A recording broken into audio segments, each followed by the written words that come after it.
It's Fed Week. Matt and Mark Justice with you, Justice Brothers from TackleTrading.com, bringing you Tackle Today, all of the news, the charts, the analysis, so that you can be completely informed in just a few minutes on your trading day. It is Fed Week, Matt. The rate cut speculation of 50 basis points, 25 basis points. We'll talk about that more in depth in a second. But it's very normal, Matt, in market history to take a little pause before a big event. And this is certainly a circle the calendar big event. What's your read on the technicals as we start the week? Yeah, my read on the technicals is really, really simple. We're looking at a cup and handle formation on the daily chart, looking at a little bit of that same type of continuation pattern on the weekly chart. We're navigating at Tackle Trading all week long in the Traders Lounge, the multiple time frame breakout. And simple reality, I think, is the base case going into that. And I think you can describe the market this way fairly accurately today, is just a little bit of hesitation in front of some major news coming out of the central bank on Wednesday. And so I see a little bit of hesitation against the market. Now, when you're looking at the indexes from a broad market perspective, you are seeing a little bit of weakness in the spiders versus RSP. And whenever you see that, you always know you're seeing outperform or underperformance in the NASDAQ is what you're seeing. And a little bit of news on Apple today. But overall, from a technical perspective, I really don't see a lot of differences when you're looking at the Qs versus the spiders. Yes, they are in different overall technical formations. One is a cup and handle formation, one is a symmetrical triangle, but you're still talking about the development of a secondary pattern at resistance, regardless of the index you're looking at right now. And so just a little bit of hesitation, I would say, on this Monday morning as we navigate Fed Week. Yeah, I know. I mean, it's just, and we saw a little bit of overperformance out of small caps RSP once we started seeing the 50 basis point odds go up, and they've been going up again. And this is kind of the story to start the week, right? Is like, will we get a 50 basis point cut? Will we get a 25 basis point cut? We had an in-depth conversation in the Trading Justice podcast yesterday. Be sure to check that out. But Matt, basically still a coin flip, but the coin flip kind of siding on the 50 basis point. That's gaining some steam this morning, isn't it? Yeah, it is, and that's kind of what you're seeing a little bit in the commodity and the currency market here today, just being a little readjusting kind of that probability. It's been interesting over the last week, Mark. A week ago, it was 70-30 for the 25% basis point. Now it's 57-43 for the 50 basis point. And so you're seeing some adjustment, but I think most of that adjustment is simply based on Nick Timros coming out from the Wall Street Journal late last week, discussing the possibility of a 0.50. I'm not sure that's anything other than that, because the economic data recently has suggested a 0.25, in my opinion. Yeah, and we're going to find out here in a couple of days. And, while we wait, there's going to be some minor economic data points came in. We had the Empire State Manufacturing Index come in today. Hotter than expected, Matt. Nobody cares about this. We're going to have retail sales tomorrow. It might cause some algorithmic noise, but it will be soon forgotten. Everything gets dwarfed in a week like this when you have a Fed meeting, and it gets quadruply dwarfed when you have a Fed meeting where we don't know the outcome of a rate hike or a rate cut in this case. A lot of anticipation is going to make everything else seem kind of minor until that point, isn't it? Well, we definitely know there's no rate hike on the board, but the difference between the 0.25 and 0.50 is a legitimate conversation, and it's the major news this week. And so even retail sales probably get a little bit more love tomorrow on retail sales. It is an important economic data point than the Empire State Manufacturing Index is here today. But at the end of the day, it's all about the Fed this week. Yeah, while we wait for the Fed, there's going to be individual stock stories. What do you got for us today? Yeah, a couple interesting stock stories, actually. You got Apple in the news, Micron in the news, you got Zillow in the news. There's other stock stories here as we navigate a little bit of a slowing momentum environment on this Monday morning.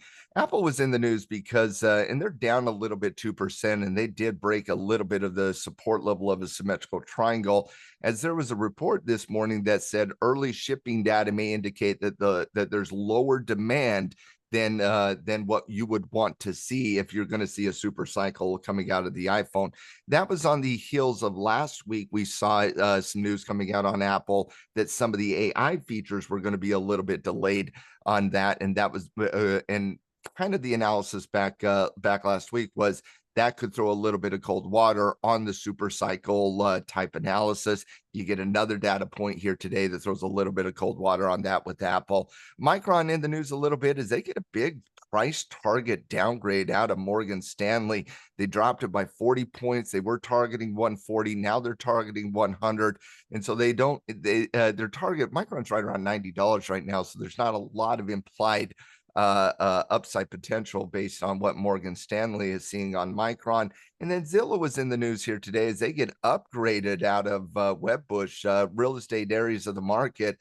XLRE, for example, has been outperforming a lot of the more traditional cyclical and aggressive areas of the market. Webbush sees that out of Zillow, give them a nice little upgrade as well. When you're looking at these three stocks from a pure technical perspective, like I talked about, Apple violating a little bit of that symmetrical triangle type analysis here today as you do violate that support level. Apple was already pretty, not in a very good technical situation even going into this news. It certainly needs to reassess and redevelop into some degree of pattern so that you can anchor against. Like I talked about on the Zillow news, Zillow is actually breaking out of a multiple time frame perspective at $60. That's a really legit breakout. And now you're staring down the barrel at the 200 weekly moving average. Once you get above that, and I'm not even saying that's going to be that massive of a resistance level, certainly going to be one, but how important is it? We haven't seen a test there for a few years here, so it's going to be interesting, but there's not a lot of open air above Zillow here. Looking pretty good above 60, quite frankly. And then the third stock story here today was obviously Micron, as they do get the downgrade. And to me, this is more than anything. This is Morgan Stanley already reflecting what has already occurred in Micron. This happens a lot with price upgrades and price downgrades. Simply based on what the market is doing, the banks have to adjust their targeting or they will look foolish over time. And so I think there's a little bit of a reassessment of the technical target here, and that's obviously appropriate given the fact that Micron has struggled here and is sitting at a low point right now. Yeah, I'd be interested to see if Micron can hold this support level, right? It's a battle, is something to watch. Good quality company. We'll see if we can hold support. Turning to commodities, really good look in copper today. Obviously a Fed meeting is going to affect not just stocks, it's going to affect markets, currency markets, commodities, and so forth. Good looks on precious metals as we head into the week. Oil trying to stretch its legs, but copper might be the prettiest new chart to start the week. Yeah, a lot of interesting things happening in the commodity space, quite frankly. I love it. I won't lie. I love it. I love Well, interesting in commodities. that's usually that usually fits the tackle trading mentality quite accurately. Actually, when you start to see commodities start to move, we do like our commodities at tackle trading. Crude oil, in my estimation, crude oil, yeah, it's outperforming a lot of the commodity space here today, but I still think you're going to need to see development here, either V-shape. Personally, I would love to see some degree of consistent double bottom type formation, really buy some time to get those shorter duration moving averages to start working with us. But on the copper side, Mark, you talked about maybe being the prettiest chart here today in the commodity space. It might be one of the prettier charts in the market here on that double bottom, double top. And now you're fighting through that 4-3 level. You're above that 50-period moving average. That's an improving condition with a potential breakout following confirmation of that 50-period moving average. So that looks pretty good on the copper side of the equation. Silver showing a little bit of hesitation here in front of the central bank, and that's probably understandable given the fact that silver did run very aggressively over the last couple trading sessions, all the way from 29 up to 31. A little bit of digesting never isn't necessarily the worst thing in the world for silver right there. And on the gold front, gold broke out recently. Now it's showing a little bit of doji following a breakout. I got no concerns on the gold front. Yeah, no, some interesting charts. Listen, we're going to have these continued conversations in depth, prepare our pro community for the Fed meeting. what to look for, how to manage your individual positions. Come give us a try, tackletrading.com. Sign up for that 15-day free trial. You get the Master Trader event next week. You get the newsletter this weekend. You get attend all of our live programming. It is a fantastic product. Master Trader, just say a few words on it, Matt, before we close up shop.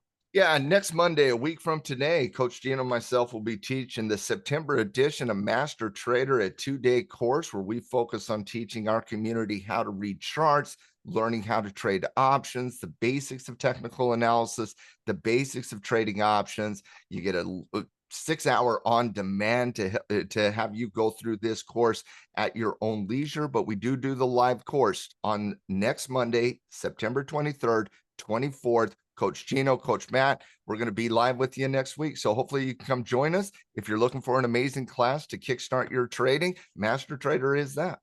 Everyone have a fantastic Monday.